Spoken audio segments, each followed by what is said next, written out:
This film is about cultural renaissance independent India went through in the 1950s and 60s. Bombay with poets, writers, national media editors, artists was a platform for such a dialogue. Hebar had an active role in this melting pot. Hebar's dialogue started with illustrating the poetry of a poet like Harivansh Rai Bachchan or writing a children's book with a famous editor like Mulk Raj Anand. Soon it went beyond to an intense engagement. Mulk Raj was featuring Sikh religion in Marg. He wrote to Hebar, "You are a people's artist. From your rustic background, your roots are firmly in your memory.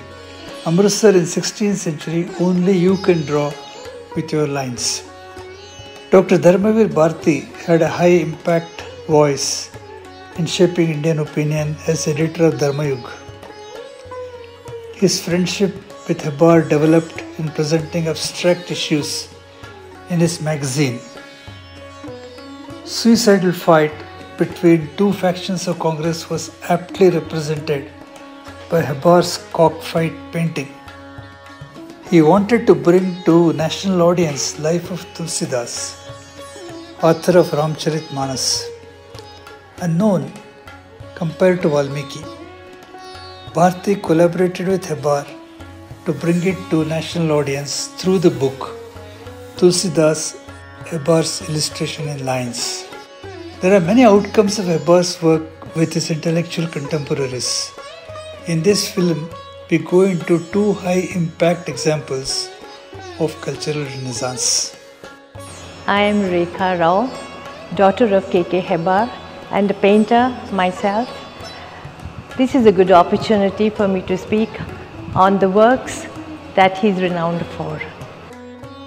Hebar is renowned for his line drawings through which he conveyed a wealth of thoughts and emotions.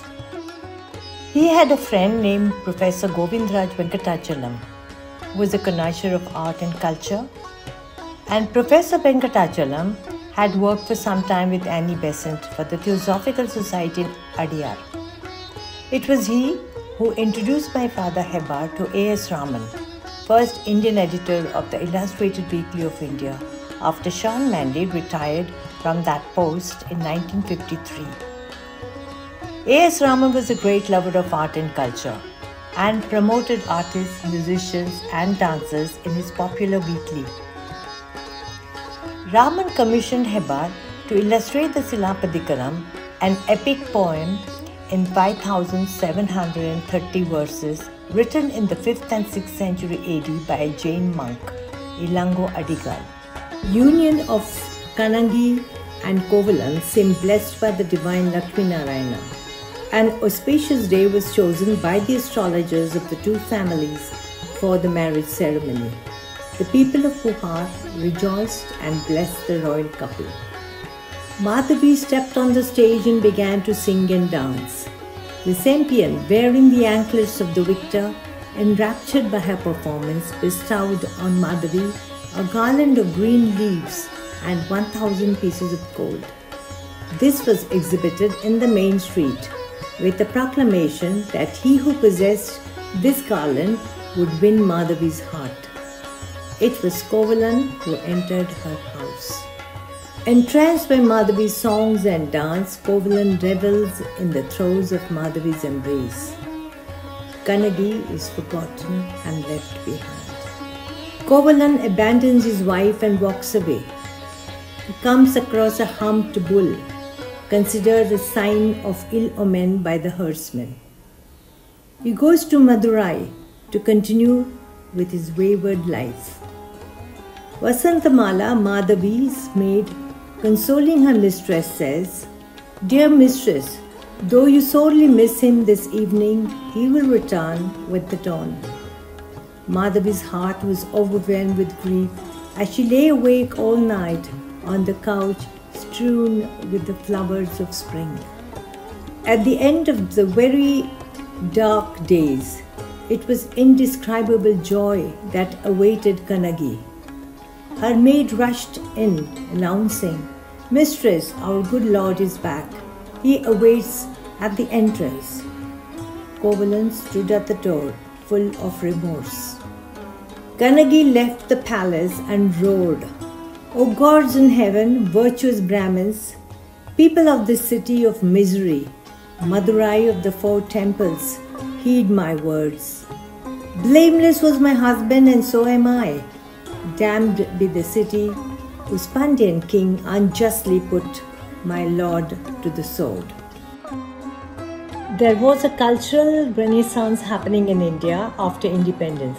Colonial medium like the Illustrated Weekly of India was taking on a new avatar to bring Indian cultural heritage to the Indian audience. Editors, artists and other cultural icons collaborated in this movement. K.K. Hebbar and A.S. Raman took the Tamil epic Silappatikaram to the national audience by featuring the epic through Hebbar's line drawings. A very warm welcome to all our viewers. I am Rajani Prasanna, daughter of K.K. Hebbar. On the birth anniversary of Hebbar, I would like to talk on his interaction with artists, poets and the performing artists, which brought about a cultural renaissance. As this topic is vast, I shall speak of Hebbar and Shivram Karanth and how they explored folk art dance drama tradition. Both Hebbar and Karanth grew up in Kannada districts. In their early days, both were influenced by the local folk dance drama from Yakshagana. Later, as they grew up and travelled, they saw that it flourished in some parts similar to Yakshagana, like Terukottu in Tamil Nadu, Tamasha in Maharashtra, Chow in Orissa, and Kathakali in Kerala. Hebbar had captured in his line drawing their essences. When Karanth wrote his treatise in 1958 on Yakshagana tradition, he expressed his wish to use them in his treatise.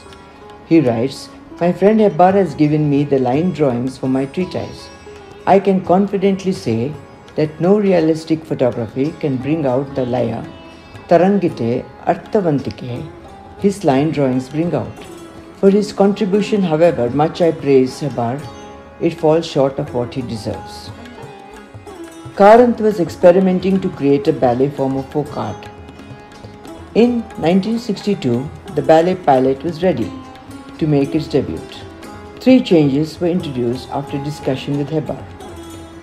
The high decibel level was replaced by songs with music. Time was reduced from 12 hours to 3 hours. Costumes and accessories were varied in different performing groups. Hebbar made sketches and standardized the costumes and accessories. The male role in his ballet would be played by women. These changes were accepted by Karanth. Another important incident I would like to bring to the notice is the collaboration between the artist and the writer. Shivram Karanth compared his stage with colors, with decorations, to a painting where an artist faces a blank canvas and starts working on it. He said even a playwright should do what he would like to do, was to amalgamate the colors, the movement, the dance, the singing all together to form one huge painting. So throughout we find that whether it is art, painting, music, dance, there is a lot of collaboration. In 1962, 2 ballets, Abhimanyu Vadai and Bhishma Vijaya, were performed in Bombay. Success of the ballet gave Karanth confidence to implement changes. Hebbar was largely influenced in helping Karanth to regenerate the waning folk art. He did posters and with his friends Vyasrao Ballal and members of the newly instituted association called Yakshagana Punar Jagrati Sangha, he saw that the posters were pasted all along the water pipe connecting Powai Lake to Bombay. This support from his well-wishers helped Karanth to take it forward to Europe and the US. There were, however, both supporters and critics who said his experiments were going against traditional art forms and misusing government funds. But Hebar argued that Karanth not only upheld the flag of tradition but had the power to institute a new tradition itself. He cited the case of Isadora, Duncan, and Martha Graham. In India itself, Amrita Shergill tolerated art criticism, and so did Uday Shankar, the Kathak dancer. In 2022, HGAC and Mahe Manipal sponsored the premiere of the Hindi translation of Abhimanyu Pade to Chakravyuha by Yakshagana Kendra Group from Udupi, which received overwhelming response.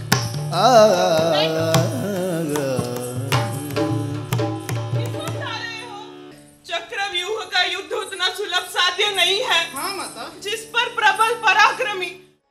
Yakshagana, which began as an all-male actors, have now planning to bring out an all-woman actors onto the stage.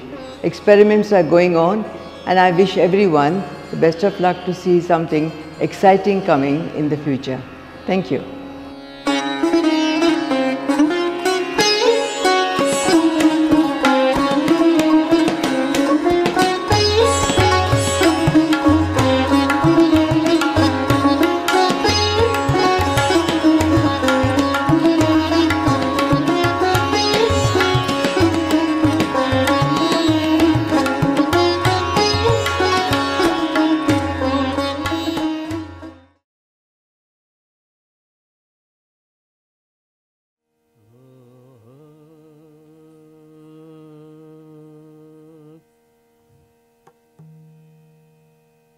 विघ्नेशाय Saraswati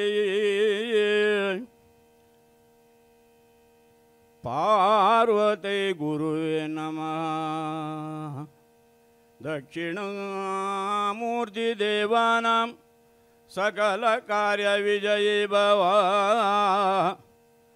सकल कार्य दिग्विजयी भव.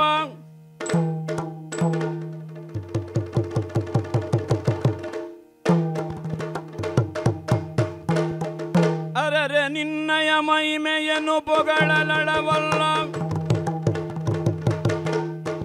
ಅರರೆ ನಿನ್ನಯ ಮಹಿಮೆಯನ್ನು ಪೊಗಳಲಡವಲ್ಲ. ಧರಣಿಯನು ಪೊತ್ತೀರ್ಥ ಮಾಶೇಷ ಗರಿದೋ. ಹರನ ಸುಕುಮಾರ ಸಕಲಾಗಮಗೆ ಸಾಕಾರ. ಧರೆಯೊಳು ವಿಶೇಷ ಮದವೂರ ವಿಘ್ನೇಶ ದೇವ ಜಗದೀಶ ಮುದದಿ ಕೊಂಡಾಡುವೆ.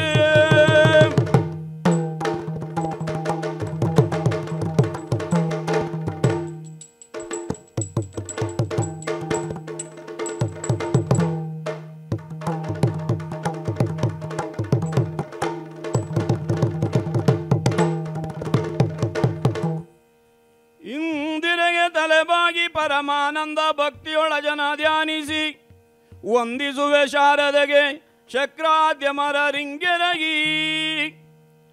ನಾಂದಿಯುಳುವರ ವ್ಯಾಸ ಮುನಿಪದ ದ್ವಂದ್ವ ಕಾನದನಾಗಿ. ಕವಿಗಳ ಸಂದಣಿಗೆ ಬಲ ಬಂದು ಏಳುವೆ ನೀ ಕಂಸವದೆಂಬ ಕದಾಮೃತವ.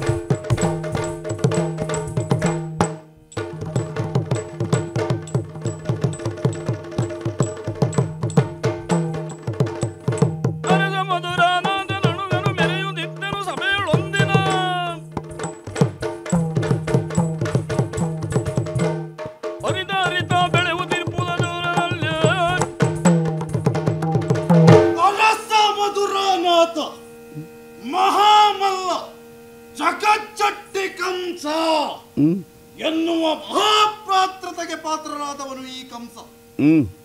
ಇಂದಿನ ಸಂದರ್ಭ ಎನ್ನುವುದು ಒಂದು ಮನುಷ್ಯನ ಅಲ್ಲ, ಒಂದು ಜೀವಿಯ ಮುಂದಿನ ಭವಿಷ್ಯ ಏನು ಎನ್ನುವುದನ್ನು ನಿರ್ಧಾರ ಮಾಡಬೇಕು ಅಂತಾದರೆ ಆ ವ್ಯಕ್ತಿಯಿಂದಲೇ ಸಾಧ್ಯ.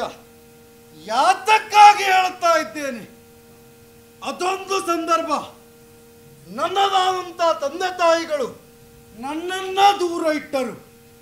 ಆ ಸಂದರ್ಭವನ್ನರಿತು ಅವರನ್ನು ಕಾರಾಗೃಹಕ್ಕೆ ತಳ್ಳಿದೆ.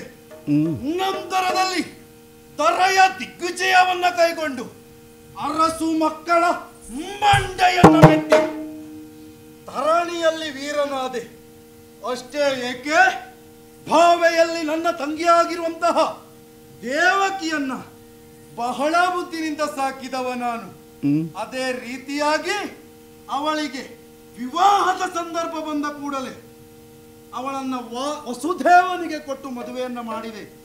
ತಂಗಿಯ ಮದುವೆ ಸಂಭ್ರಮ ಎನ್ನುವುದು ಪುರದವರೆಲ್ಲರಿಗೂ ತಿಳಿಯಬೇಕು ಎನ್ನುವುದ ರೀತಿಯಲ್ಲಿ ನನ್ನ ರಥದಲ್ಲಿ ಕುಳ್ಳಿರಿಸಿಕೊಂಡು ರಥದ ವಾಗೆಯನ್ನ ಹಿಡಿದು ನಾನೇ ಪುರದಲ್ಲಿ ನಿರ್ಗಮಿಸುತ್ತಿರುವಂತಹ ಸಂದರ್ಭ ಕೇಳಿತಲ್ಲ ಅಂಬರವಾಣಿ.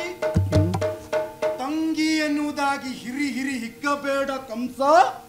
ತಂಗಿಯ ಹೊಟ್ಟೆಯಲ್ಲಿ ಹುಟ್ಟುವ 8ನೇ ಮಗುವಿನಿಂದ ನಿನಗೆ ಮರಣ, ಕಂಸನಿಗೆ ಮರಣ. ಬಿಡಲಿಕ್ಕುಂಟ? ತಂಗಿ ಇದ್ರಲ್ವಾ ಅವಳಿಗೆ ಮಕ್ಕಳು ಹುಟ್ಟುವುದು. ಹಾಗಾಗಿ ಹಿಡಿದಿರುವ ಕೂರಸೆಯಿಂದ ಅವಳ ಕಂಠವನ್ನು ಕತ್ತರಿಸುವುದಕ್ಕೆ ಮುಂದಾದಾಗ ವಸುದೇವ ತಡೆದ. ಯಾತಕ್ಕೆ ಎನ್ನುವುದಾಗಿ ಪ್ರಶ್ನೆ ಮಾಡಿದಾಗ ಹುಟ್ಟಿದ ಶಿಶುಗಳನ್ನ ನನ್ನ ಪಾದದ ಬುಡದಲ್ಲಿ ತಂದು ಬಿಸಾಡ್ತಾನಂತೆ. ಹಾಗಾದರೆ ನನಗೆ ಸಾವಿಲ್ಲ. ವಿಪರ್ಯಾಸ ನೋಡಿ, ಕಾರಾಗೃಹದಲ್ಲಿ ವಸುದೇವನನ್ನು ದೇವಕಿಯನ್ನು ಇಟ್ಟರೂ ಕೂಡ ಅವರಿಗೆ ಮಗುಗಳ ಜನನವಾಯಿತು.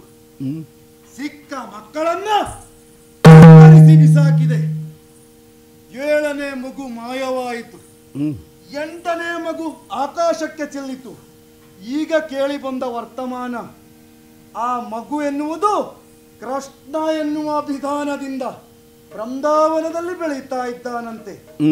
ನಮ್ಮ ವೀರರನ್ನೆಲ್ಲ ಅಟ್ಟಿದ್ದೇನೆ, ಯಾವುದೂ ಪ್ರಯೋಜನಕ್ಕೆ ಬರಲಿಲ್ಲ.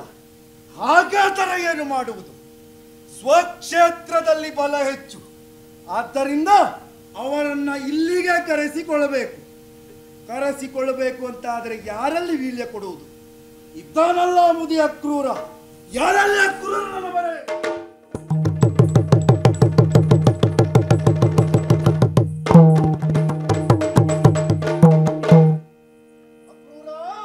ಲಾಲಿಸು ಅಕ್ರೂರ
ಕಾರಣ ಏನು?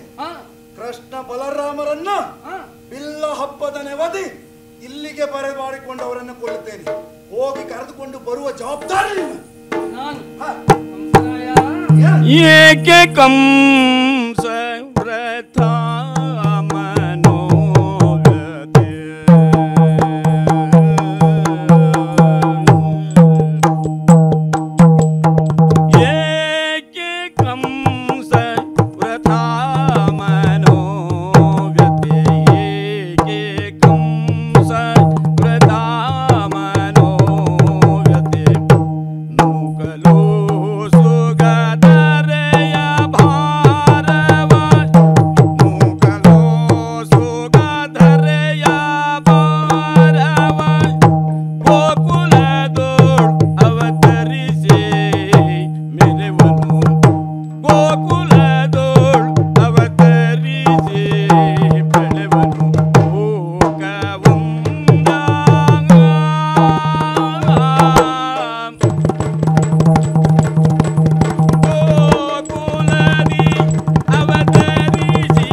ನನ್ನಲ್ಲಿಯವರೆಗಾಗಿ ಕರೆದುಕೊಂಡು ಬಂದು ಬಿಸಾಡುವ ಜವಾಬ್ದಾರಿ ನಿನ್ನದ್ದು. ಅದನ್ನೇ ನಾನು ಆಲೋಚಿಸಿದ್ದು. ಇದುವರೆಗೆ ಹಲವರನ್ನ ಕಳುಹಿಸಿದ್ದೆ, ಆದ್ರೆ ಹೋದವರು ಯಾರು ಮತ್ತೆ ಹಿಂತಿರುಗಿ ಬರಲಿಲ್ಲ ಅಂತಾದ್ರೆ ಅಲ್ಲಿಯ ವರ್ತಮಾನ ತಿಳಿದಿಲ್ಲ ಅಂತಲ್ಲ, ತಿಳಿದಿದ್ದೇನೆ. ಆದ್ದರಿಂದಲೇ ವಿಚಾರ ಮಾಡಿ ಸ್ವಕ್ಷೇತ್ರಕ್ಕೆ ಕರೆಸಿಕೊಳ್ತಾ ಇದ್ದೇನೆ. ಹೋದವರು ಯಾರು ಸಣ್ಣವರಲ್ಲ ಅಥವಾ ಬಲಾಢ್ಯರಲ್ಲದವರಲ್ಲ, ಎಲ್ಲರೂ ಬಲಾಢ್ಯರೇ. ಅಂಥವರೆಲ್ಲರನ್ನ ಕೃಷ್ಣ ಮುಗಿಸಿದ್ದಾನೆ ಎಂಬಲ್ಲಿಗೆ ಅವ ಕೇವಲ ಇಲ್ಲಿ ಹುಟ್ಟಿದ ಒಂದು ಸಣ್ಣ ಶಿಶುವಲ್ಲ, ಅವ ದೇವದೇವೋತ್ತಮ ಎಂಬುದು ಅರ್ಥವಾಗ್ತದೆ. ನೀನು ಅರ್ಥ ಮಾಡಿಕೊಂಡಿರುವ ಪರಿ ಹೀಗೆ, ಹಾಗಾಗಿ ಹೀಗೆ ಮಾತನಾಡ್ತಾ ಇದ್ದೀಯ. ನಾನು ಅರ್ಥ ಮಾಡಿಕೊಂಡಿದ್ದೇನೆ. ಕಳಿಸಿದ ಭಟರನ್ನೆಲ್ಲ ಕೃಷ್ಣ ಮುಗಿಸ್ತಾನೆ ಅಂತಾದರೆ ಅವನ ದಟೇನು, ಅವನ ಪರಾಕ್ರಮ ಏನು ಎನ್ನುವುದನ್ನು ನೋಡುವುದಕ್ಕೆ ಕರೆಸ್ತಾ ಇರುವ ಒಂದು ವಿಷಯ ಅಲ್ಲ. ಎಲ್ಲರಿಗೂ ಯಾರಿಗೂ ಅವರವರ ಸಾವು ಹೇಗೆ ಎಂಬುದು ಅರ್ಥವಾಗಿರುವುದಿಲ್ಲ. ಆದ್ರೆ ಆ ಸಾವು ಹೇಗೆ ಬರ್ತದೆ ಎನ್ನುವುದನ್ನು ಮೊದಲಾಗಿ ಅರಿತಂತಹ ನೀನು ಈ ಸಂದರ್ಭದಲ್ಲಿ ಆಲೋಚಿಸಬೇಕು, ಬದುಕುವ ರೀತಿಯನ್ನ ಅರ್ಥೈಸಿಕೊಳ್ಳಬೇಕು. ಕೃಷ್ಣನ ಕುರಿತಾದ ಆಲೋಚನೆಯನ್ನು ಬಿಟ್ಟು ನೀನು ನಿನ್ನ ಕ್ಷೇತ್ರದಲ್ಲಿ ಸುಖವಾಗಿದ್ರೆ ಇಲ್ಲ ಅಂತಾದರೆ ಮಂತ್ರಿ ಎನ್ನುವ ವಿಭಾವದಿಂದ ನಿನ್ನಲ್ಲೇ ಮಾತನಾಡಿದರೆ ನನಗೆ ಬುದ್ಧಿವಾದ ಹೇಳುವುದಕ್ಕೆ ಬರ್ತಿದ್ದೀಯಾ? ಇದು ರಾಜಾಜ್ಞೆ, ಹೋದರೆ ಒಳಿತು, ಇಲ್ಲದಾದ್ರೆ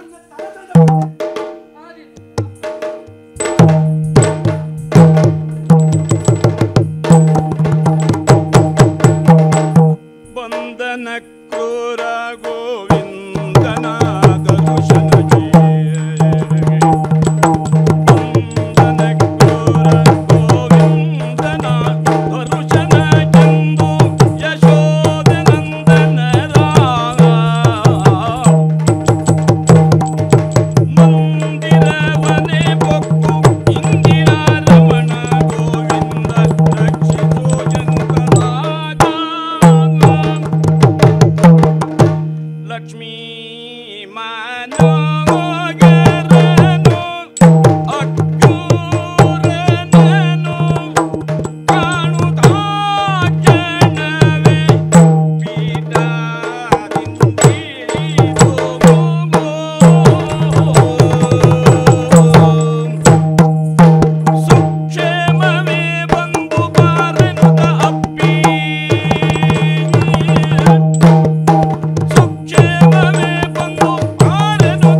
ನಮ್ಮಲ್ಲಿ ಮಂತ್ರಿಗಳು ಒಂದೇ, ಸಭೆಯಲ್ಲಿ ಇರುವವರು ಒಂದೇ, ಇಲ್ಲಿರುವವರು ಒಂದೇ, ಸಮಾನವಾದ ಭಾವನೆ ಇರುವಂತಹ ಅಜ್ಜ.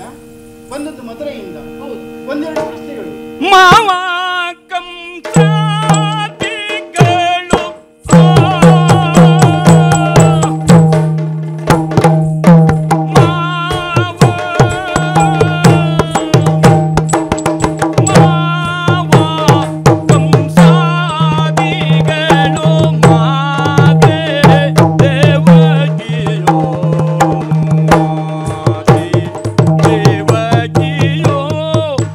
ದೇವ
ಅಜ್ಜ, ಕೃಷ್ಣಯ್ಯ, ಎಲ್ಲರೂ ನನ್ನನ್ನು ದೇವರು ಎಂದು ಹೇಳಿದರು. ಹಾ ಈ ದೇವರನ್ನೇ ಧರೆಗೆ ತಂದ ದೇವರುಗಳು ಹಾ ಮಥುರಾ ನಗರದಲ್ಲಿ ಇದ್ದಾರೆ. ಹಾ ಹಾ ನನ್ನ ತಾಯಿ ದೇವಕಿ ದೇವಿ ಹಾ ಅಮ್ಮ ಎಂದು ನಾನು ಬಹಳ ಜನರನ್ನು ಕರೆದಿರಬಹುದು. ಹಾ ಆದರೆ ಹೆತ್ತವಳು ಹಾ ಜನ್ಮಕ್ಕೆ ಕಾರಣೀಕರ್ತರಾದ ಜನನಿಯನ್ನ ಹಾ ಕಾಣುವ ಯೋಗ ನನಗೂ ಇಲ್ಲ ಅಜ್ಜ. ಹಾ ಆ ನನ್ನ ತಾಯಿ ಹ್ಮ್ ದೇವಕಿ ದೇವಿ ಹೇಗಿದ್ದಾಳೆ? ಹಾ ತಂದೆಯಾದಂತಹ ವಸುದೇವ, ಹಾ ಅಜ್ಜನಾಗಿರುವಂತಹ ಉಗ್ರಸೇನ ರುಚಿಮತಿಯರು, ಹ್ಮ್ ಯಾದವರ ಕ್ಷೇಮ. ಹ್ಮ್ ತಪ್ಪು, ಹಾಗೆಲ್ಲ ಪ್ರಶ್ನೆ ಮಾಡಬಾರದು. ಹ್ಮ್ ದೇಹವನ್ನು ದೇಶಕ್ಕೆ ಹೋಲಿಸಿಕೊಂಡಾಗ ಹ್ಮ್ ರಾಜನ ಸ್ಥಾನ ಎನ್ನುವುದು ತಲೆಗೆ ಬರ್ತದೆ. ಎಲ್ಲಾದ್ರೂ ತಲೆ ಸರಿ ಇರುವುದು. ಮಧುರಾ ನಗರದ ಮಧುರಾ ನಗರವನ್ನು ಪಾಲಿಸುತ್ತಿರುವಂತ ಆ ತಲೆ ಕಂಸ ಹೇಗಿದ್ದಾನೆ? ತಲೆ ಸರಿ ಉಂಟಾ? ಕೃಷ್ಣಯ್ಯ, ಅವರದ್ದು ಇದೆಲ್ಲ ನೀನು ನನ್ನಲ್ಲಿ ಕೇಳ್ತಾ ಇದ್ದೀಯ ಕೃಷ್ಣಯ್ಯ. ಹಾ, ಯಾಕೆ ಯಾವುದನ್ನು ಅರಿಯದೇ ಇರುವವನೇ ಕೃಷ್ಣಯ್ಯ. ಹಾ. ಶ್ರೀಪತಿ ಶ್ರೀಪತಿಯ ಹರಿಯದೊಲು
ಅಷ್ಟೇ ಅಲ್ಲ, ಶ್ರೀ ಅಂದ್ರೆ ಕೇವಲ ಲಕ್ಷ್ಮಿ ಅಂತಲ್ಲ, ಇಡೀ ಸಂಪತ್ತು.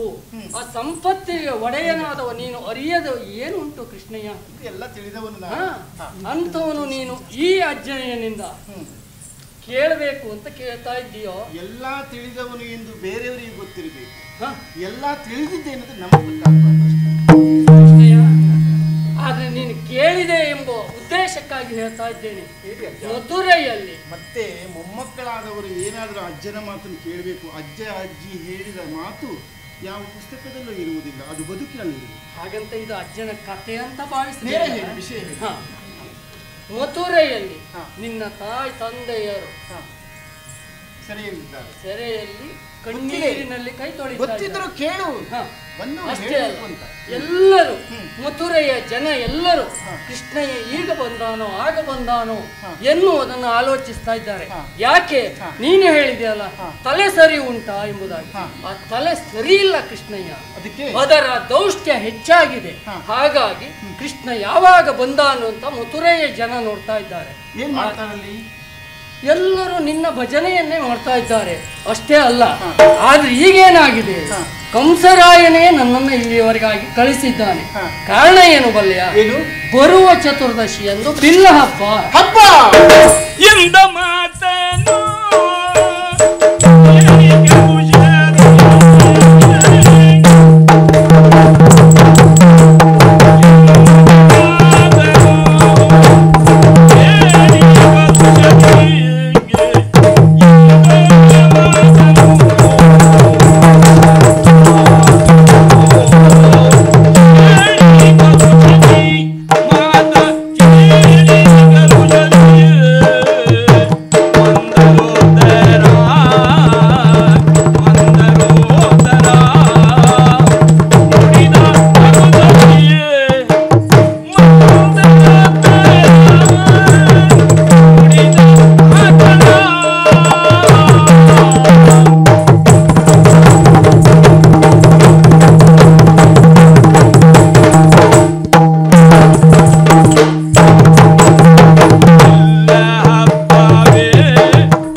ಕೃಷ್ಣಯ್ಯ ಕುಣಿದು ಕುಪ್ಪಳಿಸಿದೆ, ಹಾ, ಎಲ್ಲ ಕುಪ್ಪಳಿಸುತ್ತಾ ಕುಣಿದೆ. ಹಾ, ಯಾಕೆ ಹಬ್ಬ ಹಬ್ಬ ಅಂತ ಹೇಳಿದ್ದೀರಲ್ಲ, ಎಲ್ಲರನ್ನು ಕರೆದುಕೊಂಡು ಅಲ್ಲಿಯ ತನಕ ಬರುತ್ತೇವೆ. ಹಾ, ಉದ್ದೇಶ ಇದೆ, ದುಷ್ಟ ಆಡಳಿತವನ್ನು ನಡೆಸುವ ಹಾ, ಕಂಸನನ್ನು ಕೊಲ್ಲುವುದು, ಹಾ. ಎಲ್ಲರಿಗೂ ಕ್ಷೇಮವನ್ನು ಒದಗಿಸುವುದು. ಆದ್ರೆ ಕೃಷ್ಣಯ್ಯ ಅವ ಎಲ್ಲರನ್ನೂ ಕರ್ಕೊಂಡು ಬರ್ಲಿಕ್ಕೆ ಹೇಳಿಲ್ಲ. ಅವ ಹೇಳಿದ್ದು ಕೇವಲ ಕೃಷ್ಣ ಬಲರಾಮರನ್ನು ಕರೆದು ತಾ ಎನ್ನುವುದಾಗಿ ಹೇಳಿತು.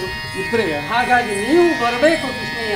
ಸಹ ಕುಟುಂಬ ಸಮೇತರಾಗಿ ಸಹ ಇಲ್ಲ ಅಲ್ಲಿ. ಇಬ್ಬರೇ ಹ, ಹಾಗೆಯ ಹ, ನಾವು ಭಾವಿಸಿದ್ದು ಹ, ಎಲ್ಲರಿಗೂ ಗೌರವವಾದ ಪ್ರವೇಶ ಇದೆ ಅಂತ. ಹ, ಇರಲಿ, ಬೇಡ, ಅದು ನಮ್ಮಲ್ಲಿ ಮಾತ್ರ ಇರುವುದು. ಹ. ಅಜ್ಜ, ಹ, ಅಲ್ಲಿ ಭೋಜನದ ವ್ಯವಸ್ಥೆ ಇದೆ, ಮೇಲೆ ಹೋಗ್ಬೇಕು. ಹ. ಅಲ್ಲಿ ಆಗಿತ್ತು. ಹೋಗೋಣ.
ಮಧುರೆಯ ಮುಖ್ಯಮಂತ್ರಿಯಾಗಿರುವಂತಹ ಕ್ರೂರ ಇಲ್ಲಿಯವರೆಗೆ ಆಗಮಿಸಿದ್ದಾನೆ. ಸರಿ, ಬಿಲ್ಲ ಹಬ್ಬಕ್ಕಾಗಿ ನಾವೀರೂರು ಬರಬೇಕಂತೆ. ಹೋಗುವಂತಹ ಉತ್ಸಾಹ ನನಗೆ.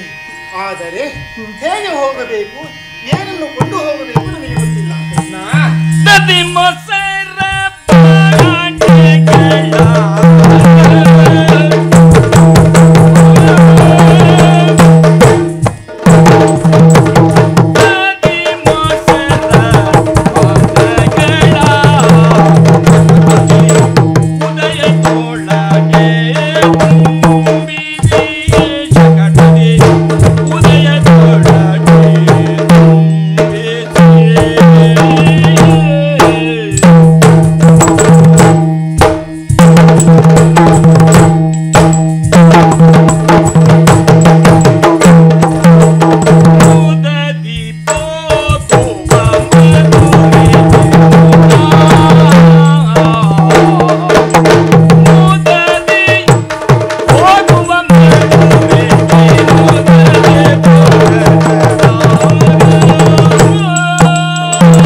ಕೆಲವೊಮ್ಮೆ ನೀನು ಕರೆಯುವಾಗಲೇ ಭಯ ಆಗುವುದು.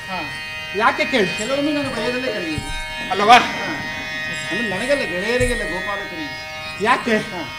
ಕೆಲವೊಮ್ಮೆ ನೀನು ಬೆಣ್ಣೆ ಕದಿಯುವಾಗ ಕರೆಯುವುದು. ಮತ್ತೆ ಉಳಿದ ಸಮಯದಲ್ಲಿ ನಾನು ಪ್ರಸನ್ನನಾಗಿಯೇ ಇರುವುದು ಅಲ್ಲವಾ? ಕೆಲವೊಮ್ಮೆ ಬೆಣ್ಣೆ ಕದಿಯುವಂತ ಸಂದರ್ಭದಲ್ಲಿ ಕದಿಯುವುದುಂಟು. ಎಲ್ಲಿಗೆ? ಒಂದೊಮ್ಮೆ ನನಗೆ ದೊಣ್ಣೆಯ ಪೆಟ್ಟು ಬೀಳುತ್ತದೆ, ಬೆಣ್ಣೆ ಆ ಸಂದರ್ಭದಲ್ಲಿ ಕರೆಯುವುದುಂಟು. ಬೆನ್ನಿಗೆ ಅಷ್ಟೇ. ಆದರೆ ಇಂದು ಹಾಗಲ್ಲ, ಕರೆದಿರುವುದು ಬಿಲ್ಲ ಹಬ್ಬಕ್ಕೆ. ಹಬ್ಬ ನಮ್ಮವರೆಲ್ಲ ಕರೆದಿದ್ದಾಗಿದೆ. ಮತ್ತೆ ಕೆಲವರೆಲ್ಲ ಇಲ್ಲಿನಲ್ಲೇ ಹಬ್ಬ ಮಾಡುತ್ತಾರೆ. ಮತ್ತೆ ಅಲ್ವಾ? ಇಲ್ಲ ಹಬ್ಬ ನಾವಲ್ಲಿ ಹೋಗ್ಬೇಕು. ಹರುಷದಿಂದೇನೋ ಹೋಗ್ತಾ ಇದ್ದೇವೆ. ಆದರೆ ಒಂದು ಹೋಗುತ್ತಿರುವುದು ಮಾವನ ಮನೆಗಾದರೂ ಇದು ಬೆಲ್ಲ ಹಬ್ಬವಾದರೂ ಕೂಡ ಆತ ನನಗೆ ವಿರೋಧಿಯಾಗಿದ್ದಾನೆ. ವೈರತ್ವದಿಂದ ಕರೆಯುತ್ತಿದ್ದಾನೆ.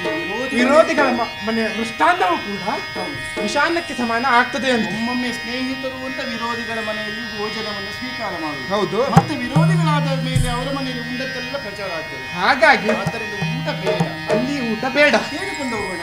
ನಿನಗೆ ಇಷ್ಟವಾದದ್ದೇನು ಹೇಳು? ಮೊಸರು, ಹಾಲು, ಬೆಣ್ಣೆ, ಹಾಗೆ ಇತ್ಯಾದಿ ಇವುಗಳೆಲ್ಲವನ್ನ ಈಗಾಗಲೇ ಬಂಡಿಗೆ ಹೇರಿಸಿದ್ದಾಗಿದೆ. ಹೌದಾ? ಇನ್ನೇನಾದ್ರೂ ಉಳಿದಿದೆಯಾ? ಅಜ್ಜ ಇದ್ದಾರೆ.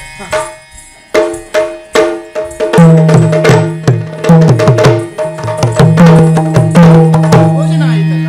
ಆಯ್ತು. ಹೇಗಿತ್ತು ನಮ್ಮ ಕೃಷ್ಣ ಭವನದ ಊಟ?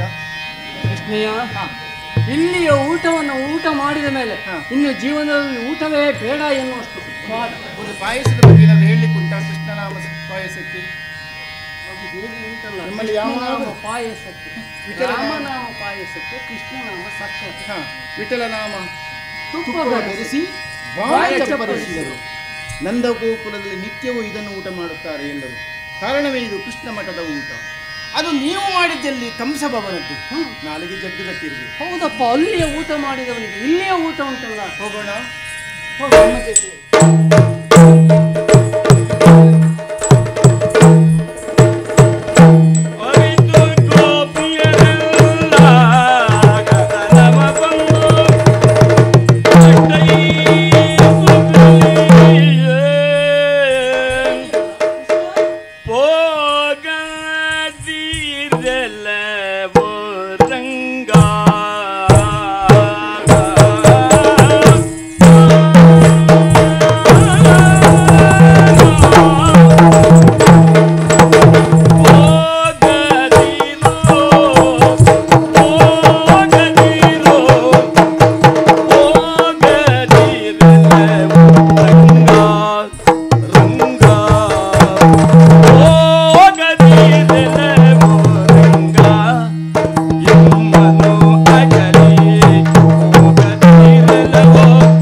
ಗಟ್ಟಿಯಾಗಿ ಹಿಡಿದಿದ್ದೇನೆ, ಆದಷ್ಟು ಬೇಗ ಮುಗಿಸಬೇಕು. ಅಲ್ಲ, ಕುದುರೆಗಳನ್ನು ಜಾಗ್ರತೆ ಮಾಡಿ, ಇಲ್ಲಿ ಚದುರೇ ಇದೆ.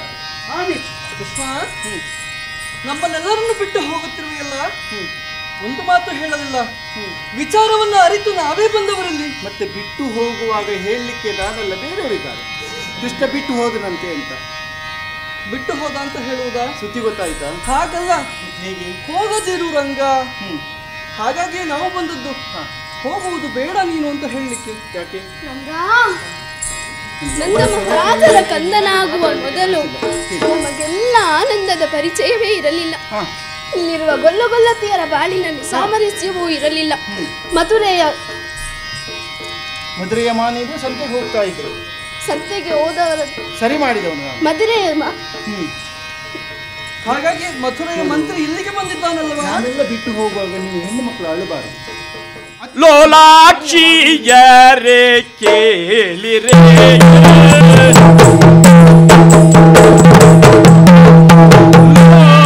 ಲೋಲಾಕ್ಷಿಯರೇ ಕೇಳಿರೇ ಮರುಗದಿರು ಹೇಳಿ ಧೈರ್ಯವತಾಗಿಯೇ ಮರುಗದಿರು ಹೇಳಿ ಧೈರ್ಯವತಾಗಿಯೇ.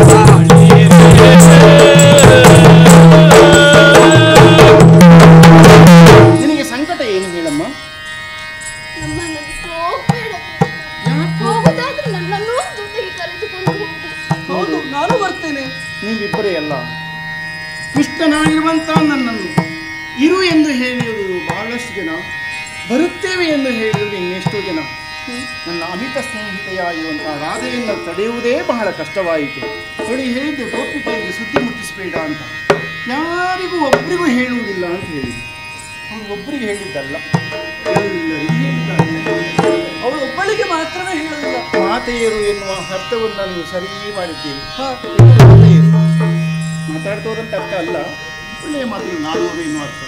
ಗೆಳತಿಯರೇ, ಓ ಲೋಲಾಕ್ಷಿಯರೇ, ಗೋಕುಲಕ್ಕೆ ಹೋಗಲೇಬೇಕು.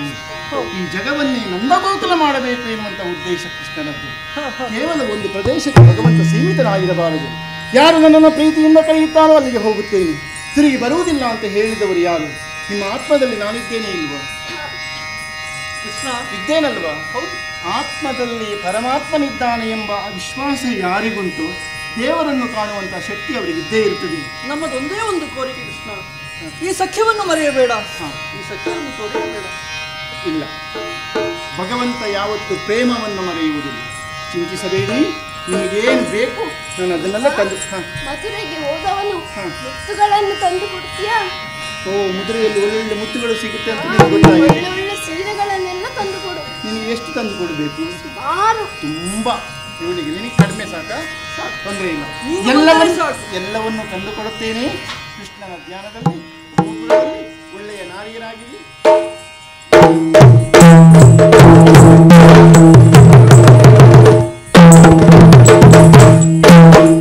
ಮಾತನಾಡುತ್ತಾ ಮಧುರಾ ನಗರದ ಪ್ರದೇಶಕ್ಕೆ ನಾವು ಬಂದಿದ್ದೇವೆ. ಮಧುರೆಯ ಹೆಬ್ಬಾಗಿಲಿಗೆ ಬಂದಿದ್ದೇವೆ ಕೃಷ್ಣಯ್ಯ. ಈಗ ನನ್ನದೊಂದು ಕೋರಿಕೆ ಉಂಟು. ನಾನು ಗೋಪಿಕೆಯರಿಗೆ ಮಾತ್ರ ಕೋರಿಕೆ ಅಂತ ತಿಳಿದುಕೊಂಡಿದ್ದೇನೆ. ಮುಖ್ಯಮಂತ್ರಿಗಳಿಗೂ ಕೋರಿಕೆ ಇದೆಯಾ? ಏನು ಮಾಡೋಣ ಕೃಷ್ಣಯ್ಯ? ಏನಾಗಬೇಕು? ಒಂದಿನಿಂದ ಇಂದಿನವರೆಗೂ ನಿನ್ನನ್ನೇ ಮನಸ್ಸಿನಲ್ಲಿ ಭಜಿಸಿದವರು ನಾವು. ನನ್ನ ಕುಲ ಕುಟುಂಬವೆಲ್ಲವೂ ನಿನ್ನನ್ನೇ ಭಜಿಸುತ್ತಾ ಇದೆ. ಹಾಗಿರುವಾಗ ನೀನು ಮಾವನ ಅರಮನೆಗೆ ಹೋದ ನಂತರದಲ್ಲಿ ಮತ್ತೆ ನಮಗೆ ಸಿಗ್ತೀಯಾ? ಮತ್ತೆ ಅಲ್ಲಿ ವಿಶ್ವಾಸ ಇಲ್ಲ ನಿಮಗೆ? ವಿಶ್ವಾಸ ಆ ರೀತಿಯಲ್ಲ. ನೀನು ಅಲ್ಲಿಯ ಕಾರ್ಯಕ್ರಮದಲ್ಲಿ ಹೆಚ್ಚು ಒತ್ತಡದಲ್ಲಿರ್ತೀಯ ಎನ್ನುವ ಉದ್ದೇಶಕ್ಕಾಗಿ ಕೃಷ್ಣಯ್ಯ ಈಗ ನೇರವಾಗಿ ನಮ್ಮ ಮನೆಗೆ ಹೋಗೋಣ. ನಮ್ಮ ಮನೆಯಲ್ಲಿ ನನ್ನ ಹೆಂಡತಿ ಮಕ್ಕಳಿಗೂ ನಿನ್ನ ದರ್ಶನ ಭಾಗ್ಯವನ್ನು ನೀಡಿ ನಂತರದಲ್ಲಿ ಕಂಸನ ಆಸ್ಥಾನಕ್ಕೆ ಹೋಗಬಹುದಲ್ಲ. ಅಜ್ಜ, ಕೃಷ್ಣಯ್ಯ, ಮಣ್ಣಿನ ಗುಣವ ಇದು. ಯಾಕೆ? ಗೋಕುಲದಲ್ಲಿ ಇರುವಾಗ ಜಗವನ್ನು ರಕ್ಷಣೆ ಮಾಡುವ ಪರಮಾತ್ಮ ಮಧುರಾನಗರಕ್ಕೆ ಬಾ, ಕಂಸನ ಸಂಹಾರವಾಗಲಿ ಎಂದು ಹೇಳಿದ ನೀನು ಮಧುರಾನಗರದ ಮಣ್ಣನ್ನು ಮೆಟ್ಟಿದ ತಕ್ಷಣ ಬಾ ದೇವರೇ, ನನ್ನ ಹೆಂಡತಿ ಮಕ್ಕಳಿಗೆ ದರ್ಶನ ಕೊಡು. ಸರಿಯಾದ ಮಂತ್ರಿ. ಕುಟುಂಬ ಕಲ್ಯಾಣ ಮಾಡುವುದಕ್ಕೆ ಮಂತ್ರಿಗಳಾಗುವುದಲ್ಲ, ಲೋಕ ಕಲ್ಯಾಣ ಮಾಡುವುದಕ್ಕೆ ಮಂತ್ರಿಗಳಾಗಬೇಕು. ಯಾರು ಕುಟುಂಬ ಕಲ್ಯಾಣಕ್ಕಾಗಿ ಇರುತ್ತಾರೋ ಇನ್ನೊಂದು ಜನ್ಮದಲ್ಲಿ ಏನಾಗ್ತಾರೆ ಅಂತ ಹೇಳಲಿಕ್ಕೆ ಸಾಧ್ಯ ಇಲ್ಲ. ಅಜ್ಜ, ಕೃಷ್ಣಯ್ಯ, ನಿಮ್ಮ ಊರಿಗೆ ಬಂದ ಭಾಗೀರಥಿ ನಿಮ್ಮ ಕೇರಿಗೂ ಬರದೇ ಇರುತ್ತಾಳೆ. ಹೌದಲ್ಲ? ಗಂಗಾ ಭವಾನಿ ನನ್ನ ಪಾದದಲ್ಲಿ ಹುಟ್ಟಿದವರು. ಈ ಜಗತ್ತನ್ನೇ ಶುದ್ಧ ಮಾಡುವುದೇ ನನ್ನ ಉದ್ದೇಶ. ಕಂಸನಿಗೆ ವ್ಯವಸ್ಥೆಯನ್ನು ಮಾಡಿ ಆಮೇಲೆ ನಿಮ್ಮಲ್ಲಿಗೆ ನಾನು ಬರ್ತೇನೆ. ಎಷ್ಟು ಅಲ್ಪನಾಗಿ ಆಲೋಚಿಸಿದೆ ಕೃಷ್ಣಯ್ಯ, ಕ್ಷಮಿಸಿ ಬಿಡು.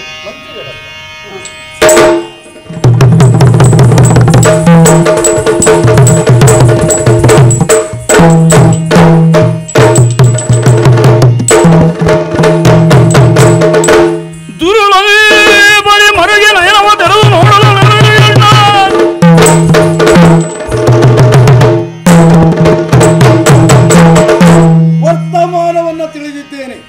ಕೃಷ್ಣ ಬಲರಾಮರು ಮಥುರೆಗೆ ಆಗಮಿಸುತ್ತಿದ್ದಾರೆ. ಅವರನ್ನ ಪಡೆಯಬೇಕು ಅಂತಾದ್ರೆ ನಮ್ಮಲ್ಲಿ ಬಲ ಇಲ್ವಾ? ಇದ್ದಾರಲ್ಲ, ಚಾಣೂರ ಮುಷ್ಟಿಕರು ಬರಲೆ.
ನಿಮ್ಮ ಕರೆಯನ್ನು ಆಲಿಸಿ ಇದ್ದ ಕಡೆ ಓಡೋಡಿ ಬಂದಿದ್ದೇವೆ. ನಮ್ಮ ಜನ್ಮ ವೈರಿಯಾದಂತಹ ಆ ಕೃಷ್ಣ ಎನ್ನುವವರು ನಮ್ಮ ನಗರಕ್ಕೆ ಬಂದಿದ್ದಾರೆ. ಹೋಗಿ ಅವರನ್ನ ಮುಗಿಸಿ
ಶತ್ರು ನೀವಿಬ್ಬರು.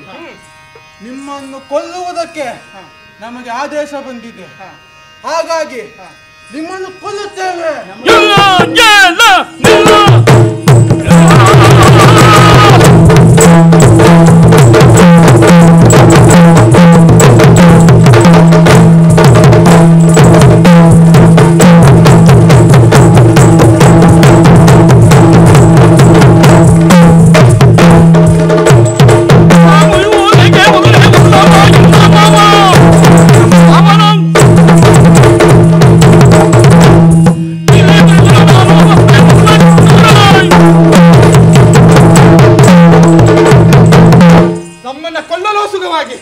ಇಲ್ಲಿಯವರೆಗಾಗಿ ಬಂದಿದ್ದೀರಿ.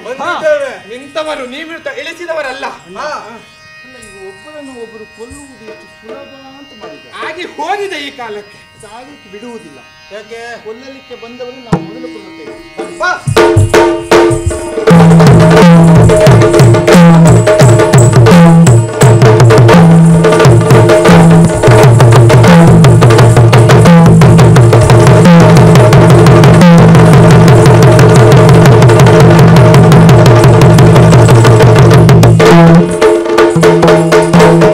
ನೇರವಾಗಿ ನಡಿ.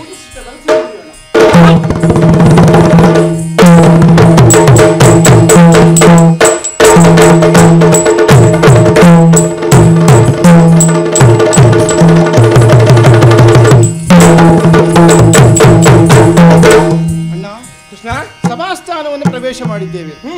ಎಲ್ಲಿಯೂ ಕುಳಿತುಕೊಳ್ಳಿಕ್ಕೆ ಸ್ಥಳ ಕಾಣಿಸ್ತಾ ಇಲ್ಲ. ಎಲ್ಲಿ ಕಾಣ್ತಾ ಇದ್ದಾನಲ್ಲ ಮಾವ.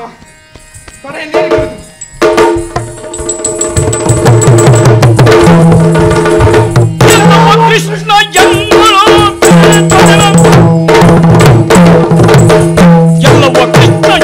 ಎನ್ನಿತ್ತು ಸಲುಗೆ ಏನೇನ ಎನ್ನಿತ್ತು ಸಲುಗೆ ಏನೇನ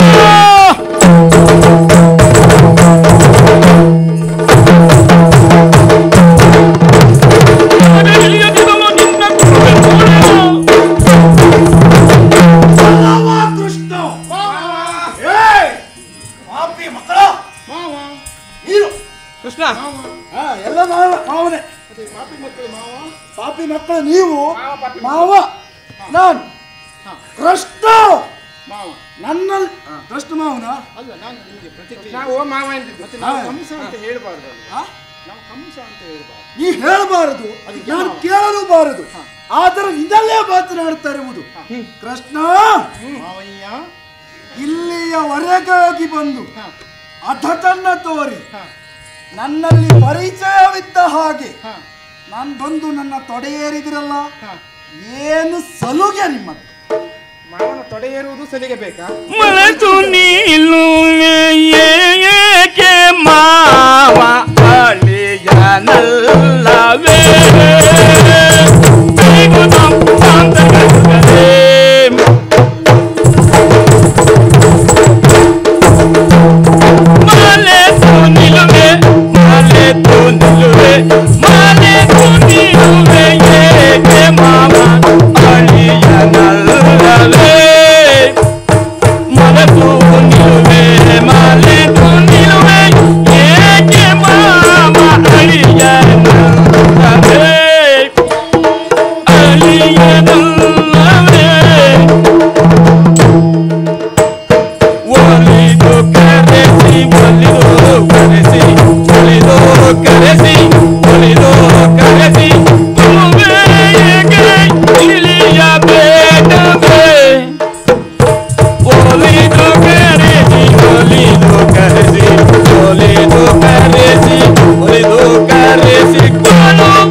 ಚಕ್ರೇಶ್ವರ. ನಾನೇ ಹೇಳ್ಕೊಳ್ಬೇಕು, ನಿಮಗೆ ಗೊತ್ತಾಗುವುದಿಲ್ಲ ಹೇಳ್ಕೊಳ್ಳುವುದಕ್ಕೆ. ಗೊತ್ತಿದೆ. ನೀವು ಚಕ್ರ ಅಂತ ಗೊತ್ತಿದೆ. ಚಕ್ರ ನೀನು ಅಲ್ಲ, ಚಕ್ರೇಶ್ವರ. ಏನೇ ಇರಲಿ, ಇನ್ನೊಬ್ಬರೊಟ್ಟಿಗೆ ವ್ಯವಚಾರವನ್ನು ಮಾಡುವಾಗ ಸ್ವಲ್ಪ ಯೋಚನೆ ಮಾಡಿ ಮಾಡಬೇಕಾಗ್ತದೆ. ನಮ್ಮೊಟ್ಟಿಗೆ ಮಾತಾಡಿ ಸಂಭಾಷಣೆ ಮಾಡಿ ಅನುಭವ ಇದ್ದರೆ ಮಾತ್ರ ನಮ್ಮೊಡನೆ ಸಲುಗೆ ಎಂದಿರಬಹುದು. ಆದರೆ ಈಗ ನನ್ನನ್ನು ನೋಡ್ತಾ ಇರುವುದು ನೀವು ನೋಡಿದ್ದೇ ತಡ ನಾನೇ ಮಾವ ಎನ್ನುವುದಾಗಿ ಸಂಭವಿಸಿ ಒಂದು ನನ್ನ ತೊಡೆ ಏರಿದ್ರಲ್ಲ, ಅಷ್ಟು ಸೊಲುಗೆ ಎಲ್ಲಿಂದ ಬರ್ತದೆ? ಅದು ಒಟ್ಟವರು ಯಾರು? ಕಣ್ಣರಿಯದೇ ಇದ್ದರೂ ಕರುಳರಿಯುತ್ತದೆ ಅಂತ. ಸಭೆಗೆ ಬಂದಾಗ ಯಾರನ್ನು ಕಂಡ್ರು ಮಾವನ ಹಾಗೆ ಕಾಣಲಿಲ್ಲ ನಾವು. ಸಭಾಸದನಾಗಿ ಕೂತವರೆಲ್ಲರೂ ಗೌರವದಿಂದ ಕಂಡರು. ಅಲ್ಲೇ ಕುಳಿತ ನೀವು ಮಾವ ನಮ್ಗೆ ಅಕ್ರೂರ ಹೇಳಿದ್ದಾನೆ. ಏನು? ಮಧುರಾ ನಗರದ ಮಹಾರಾಜ ನಾವು ಕೇಳಿದ್ದೇವೆ ಹೇಗಿದೆ ಅಂತ. ಅವರು ಚಿತ್ರ ತೋರಿಸಿದರು. ಚಿತ್ರ ನೋಡ್ಕೊಂಡು ಬಂದವನು. ಒಬ್ಬರು ಚಿತ್ರ ಬಿಡಿಸಿ ಇಟ್ಟಿದ್ದಾರೆ, ಒಳ್ಳೆ ಚಿತ್ರ. ಆ ಚಿತ್ರವನ್ನು ನೋಡಿದ್ರೆ ಇದು ಇಂಥವರೇ ಬಿಡಿಸಿತ್ತು ಅಂತ ಹೇಳಿದರು.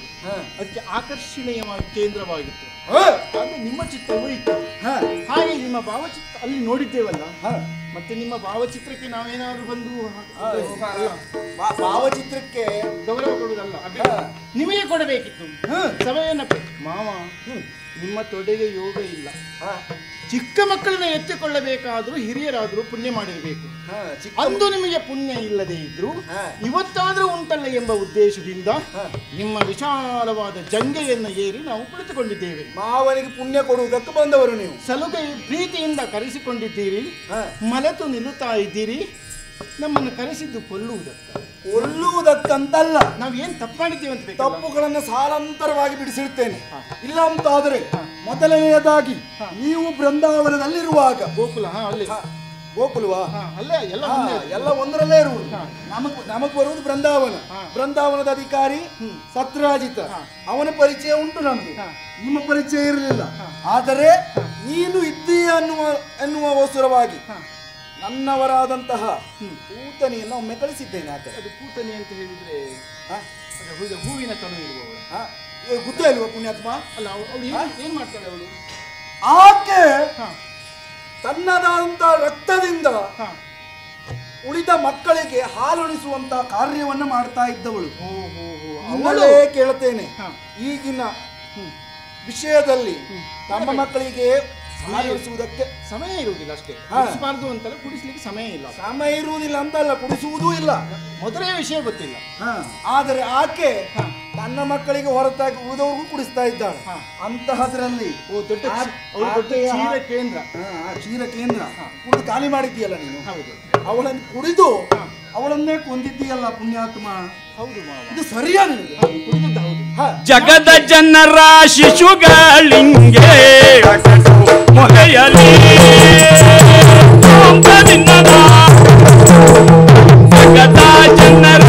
ಜಗದ ಜನರ ಶಿಶುಗಳಿಂಗೆ ಅಗಡು ಮೊಲೆಯಲಿ ತನ್ನ ಮೊಲೆಯಲಿ ಜಗದ ಜನರ ಶಿಶುಗಳಿಂಗೆ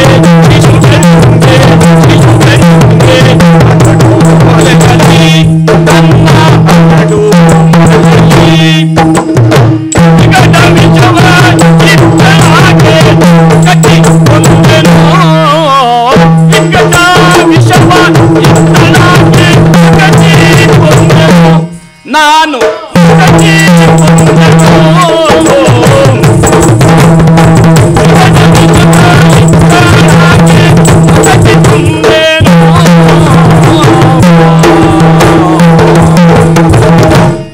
ಪರಮ ಪಾವನೆಯಾದಂತಹ ಪೂತನೆಯನ್ನ ಯಾಕೆ ಕೊಂದೆ ಕೃಷ್ಣ? ನಿಮ್ಮಲ್ಲೆಲ್ಲ ಇರುವುದು ಪರಮ ಪಾವನೆಯರು. ಅಂತದ್ದೊಂದು ಜಾತಿ ತೊಳಿ ನಮ್ಮಲ್ಲಿ ಸಿಗುವುದಿಲ್ಲ. ಹೌದು ಮಾವ. ಪಾವನೆ ಹರಿದು ಗೋಕುಲಕ್ಕೂ ಬಂತು. ಎಲ್ಲಾ ಮಕ್ಕಳಿಗೂ ಆಕೆ ಸ್ತನ್ಯವನ್ನ ನೀಡಿದಳು. ಪಾಪ ಮಕ್ಕಳೆಲ್ಲ ಸತ್ತೇ ಹೋದ್ರು ಮಾವ. ಸ್ತನ್ಯಪಾನ ಮಾಡಿದ ಮಕ್ಕಳೆಲ್ಲ ಸತ್ತೇ ಹೋದ್ರು. ನಿನ್ನಲ್ಲೇ ಕೇಳುತ್ತೇನೆ ನೋಡು, ಅವಳ ಸ್ತನ್ಯಪಾನ ಮಾಡೋದ್ರಿಂದ ಮಕ್ಕಳು ಸತ್ತದ್ದು ಎನ್ನುವುದಾಗಿ ಪ್ರಚಾರ ಮಾಡಬೇಡ. ಕೆಲವು ಮಕ್ಕಳು ಇರ್ತಾರೆ ಸಾಯುವುದಕ್ಕಾಗಿ ಹುಟ್ಟಿದವರು. ಅವಳು ಸ್ತನ್ಯಪಾನ ಮಾಡುವುದಕ್ಕೂ ಅವರು ಸಾಯುವುದಕ್ಕೂ ಸರಿ ಆಯ್ತು ಬಿಟ್ರೆ ಅವಳಿಂದ ಸತ್ತದ್ದಲ್ಲ. ಇದಕ್ಕೂ ನಾನು ಒಂದು ಮಾತನ್ನ ಹೇಳ್ತೇನೆ. ಅವಳ ಸ್ತನ್ಯಪಾನವನ್ನು ನೀನು ಮಾಡಿದ್ದೀಯ, ಹೌದಲ್ಲ? ನೀನು ಯಾಕೆ ಸಾಯ್ಲಿಲ್ಲ? ನಾನು ಸಾಯ್ಲಿಲ್ಲ. ಯಾಕೆ? ಅವಳೇ ಸತ್ಲು. ಯಾತಕ್ಕಾಗಿ? ಬಹುಶಃ ಗ್ರಹಚಾರ ಕೆಟ್ಟಿರಬೇಕು. ಅವಳು ಆಯುಷ್ಯ ಯಾತಕ್ಕಾಗಿ ಆಕೆಯನ್ನ ಕೊಂದೆ? ಆದ್ದರಿಂದ ಹೇಳುವುದು ಅವಳು ಸಾಯಲಿಕ್ಕಾಗಿ ಇತ್ತು. ಹಾಗೆ ಅವಳು ಸತ್ತಳು. ನಮ್ಮ ಬಾಣ ನಮಗೆ ಇರಲಿ. ನಂತರದಲ್ಲಿ ನೀವು ಮಕ್ಕಳೆಲ್ಲ ಆಟ ಆಡಿಕೊಂಡು ಇರಲಿ ಎನ್ನುವುದಾಗಿ ಶಾಕಟನನ್ನು ನೇಮಿಸಿದ್ದೇನೆ. ಅವನಲ್ಲೂ ಒಂದು ಸತ್ರಲ್ಲ. ಮಾವ ಬಂಡಿ ಮಾವ ಬಂಡಿ ಅಲ್ಲ, ಮಾವ ಹೋದ. ಮಾವ ಶಕಟ ಬಂಡಿಯಾಗಿ ಬಂದಿದ್ದ. ಶಕಟ ಎಂದರೆ ಬಂಡಿ. ಮಾವ ನೀನು ಕಳಿಸಿದ್ಯಲ್ಲ ಆಟ ಆಡ್ಲಿಕ್ಕೆ, ನಾವು ಮಾವ ಅದ್ರಲ್ಲಿ ಆಟವೇ ಆಡಿದ್ದು. ಏನಾಯ್ತು? ನಮ್ಮ ಆಟ ಸ್ವಲ್ಪ ಜೋರಾಯ್ತಾ? ಹೇಗೂ ಕೊಂದ್ರು ಅವನನ್ನ. ಅದಲ್ಲದೆ ಹೋದ್ರೆ ನಾವು ಹಿಡಿದು ಆಟ ಮಾಡುವಂತಹ ಸಂದರ್ಭಕ್ಕೆ ಕೃಷ್ಣನೇ ಸೂಚಿಸಿದ, ಒಮ್ಮೆ ತಿರುಗಿಸಿ ನೋಡು ಎನ್ನುವುದಾಗಿ. ಹಿಡಿದು ಅದನ್ನ ಗರಗರ ತಿರುಗಿಸಿ ಎಸೆದಿದ್ದು ಮಾವ. ಕೊಂಡಿಯನ್ನು ತಿರುಗಿಸಿ ಎಸೆದಿದೆ ಮಾವನನ್ನ ಎಸೆದಿದ್ದು. ನಿಮ್ಮ ಶಕಟ ಪುಡಿ ಪುಡಿ ಏನು ಪ್ರಯೋಜನಕ್ಕೆ ಹೋದ. ಇನ್ನೊಬ್ಬರ ಬಂಡಿಯನ್ನು ಮುಟ್ಟಬಾರದು ಅಂತಿಲ್ಲ. ಖಂಡಿತ ಬಂಡಿಯನ್ನ ಹೊತ್ತುಕೊಂಡು ಹೋಗ್ತಾ ಇರುವುದೇ ನಿಮ್ಮಂತ ಮಕ್ಕಳ ಉದ್ದಟತನ ಎಂದರೆ ಇದೆ. ಮತ್ತೆ ಬೇರೆ ಏನೇ ಇರಲಿ, ನಂತರದಲ್ಲಿ ಧೇನುಕನನ್ನ ಗಳಿಸಿದ್ದೇನೆ. ಮಾವ ಎತ್ತು ಮಾವ ಎತ್ತುತ್ತಾನೆ. ಧೇನುಕಾಸುರ ಎತ್ತಾಗಿ ಬಂದ, ಅದರ ಕೋಡನ್ನು ಹಿಡಿದು ತಿರುಗಿಸಿದೆ ಸತ್ತ. ಗಿರಿಗಿರಿ ತಿರುಗಿಸುವುದೇ ಕೆಲಸ ಅಲ್ಲ. ಆಮೇಲೆ ಯಾರು ಬಂದ್ರು? ನಂತರದಲ್ಲಿ ಪ್ರಲಂಬನನ್ನ ಕಳಿಸಿದ್ದೇನೆ. ಪ್ರಲಂಬನನ್ನ ಯಾಕೆ ಕೊಂದ್ರು? ಮಾವ ದೊಡ್ಡ ಹಾವು, ನೀ ಚಿಕ್ಕ ಹಾವು. ಅಲ್ಲ ಮಾವ, ಆತ ಹಾವಾಗಿ ಬಂದಿದ್ದ, ಅವನನ್ನು ಕೊಂದಿದ್ದೇವೆ. ಯಾಕೆ ಹೇಗೆ ಕೊಂದಿರಿ? ಹಾವಾಗಿ ಬಂದ ಬಾಲ ಹಿಡಿದು ಬಿಸಾಡಿದ್ದೇನೆ, ಸತ್ತೋಗಿದ್ದಾನೆ. ಇದರಲ್ಲಿ ತಿರುಗಿಸುವ ಪ್ರಕ್ರಿಯೆ ಇಲ್ವಾ? ತಿರುಗಿಸುವುದೇ ಇರಲಿ. ನಿಮ್ಮ ಕ್ಷೇತ್ರದಲ್ಲಿ ಏನು ಮಾಡಿದ್ದೀರಿ ಎನ್ನುವುದಾಗಿ ನೀವೇ ಹೇಳ್ತಾ ಇದ್ದೀರಾ. ಈಗ ನಿಮ್ಮ ಕ್ಷೇತ್ರ ಹೇಗುಂಟು? ನಮ್ಮ ಕ್ಷೇತ್ರದ ಬಗ್ಗೆ ಈಗ ಬರ್ತೇನೆ. ನಮ್ಮ ಕ್ಷೇತ್ರದಲ್ಲಿ ಪ್ರವೇಶಿಸಿದ್ದೇ ತಡ ಕುಬ್ಜೆಯ ಡೊಂಕನ್ನ ತಿದ್ದೀರಂತೆ. ಅಷ್ಟು ಅಧಿಕ ಪ್ರಸಂಗದ ಕೆಲಸ ನಿಮಗೆ ಆತಕ್ಕೆ. ಅವಳು ಕಾಣುವಾಗ ವೃದ್ಧೆಯಾಗಿದ್ದಳು, ಗೂನು ಬೆನ್ನಾಗಿತ್ತು. ಅವಳೇನು ತಂಪಿನಾದ ಚಂದನದ ನೀರನ್ನು ಹಿಡಿದುಕೊಂಡು ಬಂದಳು. ಕೃಷ್ಣ ಎಂದು ಕರೆದಳು. ಮಾವ, ನನ್ನ ಕಾಲ ಬೆರಳಿನಿಂದ ಆ ಅಜ್ಜಿಯ ಕಾಲನ್ನು ಸೋಕಿಸಿದಷ್ಟು ಹೀಗೆ ಹೋಗಿದೆ. ಅವಳು 16ರ ಹುಡುಗಿಯಾದಳು. ಇದರರ್ಥ ನಾನು ಅವಳ ಡೊಂಕನ್ನ ತಿದ್ದಿದ್ದಲ್ಲ, ಅವಳ ಭಕ್ತಿಯೇ ಅವಳನ್ನು ಚಂದ ಮಾಡಿರುವುದು. ಇರಲಿ, ನನ್ನದಾದಂತಹ ಮಡಿವಾಳ ರಜಕ ಆತನನ್ನು ಕೊಂದಿದ್ದೀರಿ. ಅವನನ್ನು ಯಾವ ಏನು ತಪ್ಪು ಮಾಡಿದ ನಿಮಗೆ? ಅವನು ನಮಗೆ ನಮ್ಮ ಅಲ್ಲಿಂದ ಇಷ್ಟು ದೂರ ಬರುವಾಗ ನಮ್ಮ ವಸನಗಳೆಲ್ಲ ಮಲಿನವಾಗಿತ್ತು. ಆ ವಸನವನ್ನು ಕೊಡು ಅಂತ ಹೇಳಿದ್ರು, ಮಾವನದ್ದು ಕೊಡುವುದಿಲ್ಲ ಅಂತ ಹೇಳಿದ. ನಮ್ಮ ಮಾವನದ್ದು ನಮಗೆ ಸಿಗದೆ ಇದ್ರೆ ಬಿಡ್ತೇವ. ಅಧಿಕ ಪ್ರಸಂಗಿ ಮಾವ. ಯಾರು? ಮಡಿವಾಳ ಅಧಿಕ ಪ್ರಸಂಗಿ ಮಾವ. ಮಾವ ಅಧಿಕ ಪ್ರಸಂಗಿ ಮಡಿವಾಳ ಅಧಿಕ ಪ್ರಸಂಗಿ ಮಾವ. ಏನೇ ಇರಲಿ, ಕೊನೆಯದಾಗಿ ಈ ಶಸ್ತ್ರಾಗಾರವನ್ನು ಪ್ರವೇಶಿಸಿ ಶಿವಧನಸ್ಸನ್ನು ಮುರಿದಿದ್ದೇವೆ. ಇದು ಒಳ್ಳೆ ಕಾರ್ಯ. ಹೇಗೆ ಅದು ನಾವು ಮುಟ್ಟಿದ್ದು ಮುರಿದು ಹೋಯ್ತದೆ. ನೀವು ಮುಟ್ಟದ್ದೆಲ್ಲ ಸಾಯ್ತದೆ, ಕಿಟ್ಟದ್ದೆಲ್ಲ ಮುರಿದು ಹೋಗ್ತದೆ.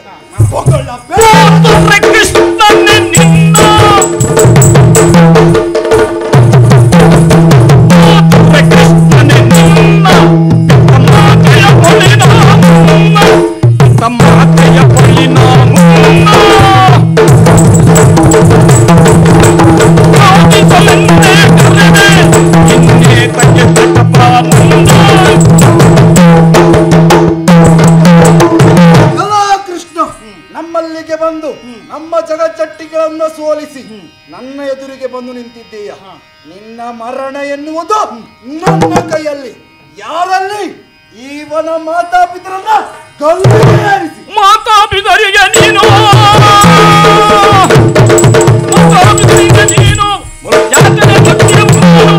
ಯಾತನೆ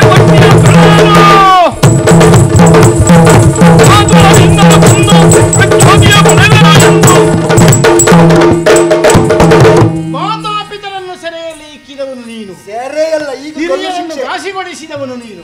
ನಿನ್ನನ್ನು ಕೊಲ್ಲುವುದೇ ನಮ್ಮ ಉದ್ದೇಶ. ಬಂದಿದ್ದೇವೆ.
ಕಳ್ಳನಳಿದ ಅವನಿಗೆ ರಕ್ಕಸನ ಸ್ಥಾನವನ್ನು ಕೊಟ್ಟಿದ್ದಾರೆ. ಇಲ್ಲಿಯ ಜನರು ರಕ್ಷಿಸಬೇಕಾದವನೇ ರಕ್ಕಸನಾದರೆ ಬದುಕಿ ಉಳಿಯುವುದೆಂತು ಈ ಭಾವನೆಯನ್ನು ಇಲ್ಲಿಯ ಪ್ರಜಾಜನರು ಯಾದವರು ಹೊಂದಿದ್ದಾರಂತಿದ್ರೆ ಅವನನ್ನು ಕೊಂದದ್ದು ಸಾರ್ಥಕವಾಯಿತು ಎಂದು ಸುಮವೃಷ್ಟಿ ಮೇಲಿನಿಂದ ಹೂವು ಬೀಳುತ್ತಾ ಇದೆ. ಖಂಡಿತ. ಅರ್ಥ ಏನು?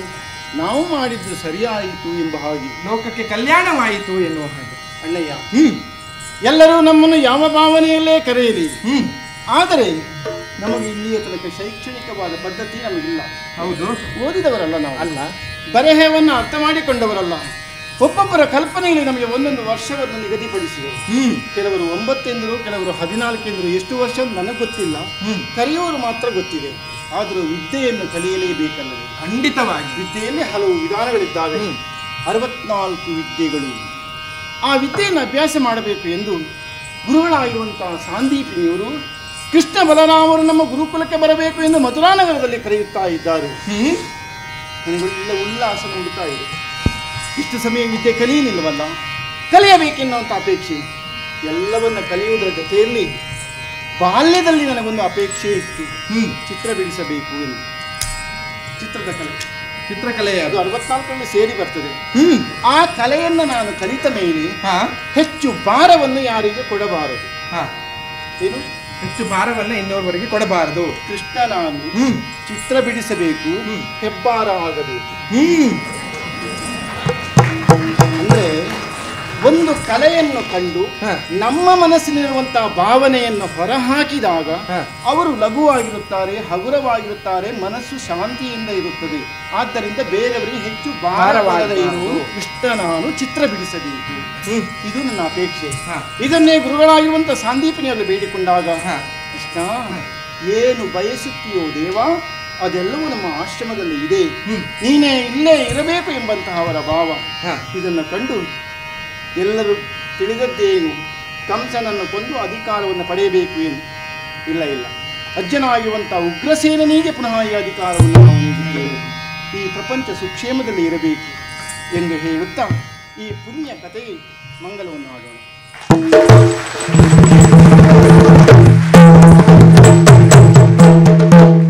ಆದಿದೇವ ಸಕಲ